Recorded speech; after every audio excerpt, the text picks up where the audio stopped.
Oy, oy, oy! Kung hindi ka pa isa sa mga borikat, wala pa ka sa saktong nga lugar. Basta pag-follow na para maging miyembro ka.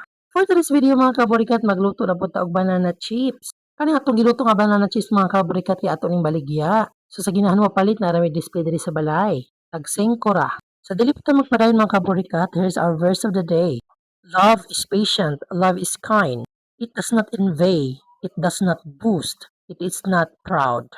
It does not dishonor others. It is not self-seeking. It is not easily angered.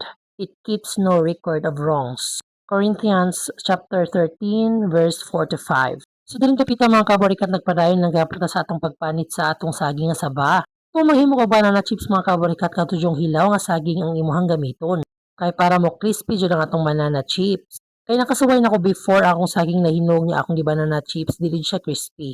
So para ma-make sure na to alami ato ang banana chips o crunchy, dapat kay hilaw nga saging atong gamiton. Unya kay diling dapitan na human naman taw panit sa atong mga saging mga kaborikat ato na po rin slice. Sa una mga kaborikat mano-mano ang atong pag-slice atong saging. Pero lagi dapat man mag-innovate so naka-discover ko aning slicer nato. Nindot pa pagka-slice ang saging, dali pa jud ka mahuman. So yung lang mga kaborikat diskarte lang sa kinabuhi para gusto mo mas madali ang trabaho. Nga nakalisod po sa katong tradisyonal nga kutsilyo lang atong gamiton kay pagga ang uban. Dili parehas ani nga manipis og mo crunchy jud ayo ang atong banana chip. Kani nga slicer mga kaborikat kay pwede nimo siya ma-adjust. Depende sa gibag-o nga imong gusto. Kung gusto kag baga, pwede ra. Kung gusto kag nipis kaayo, pwede ra pod. O di ba tanawa mga kaborikat dali ra kay ta naka-slice ato ang saging unya sakto kayo nipis og nindot nga pagkahiwa.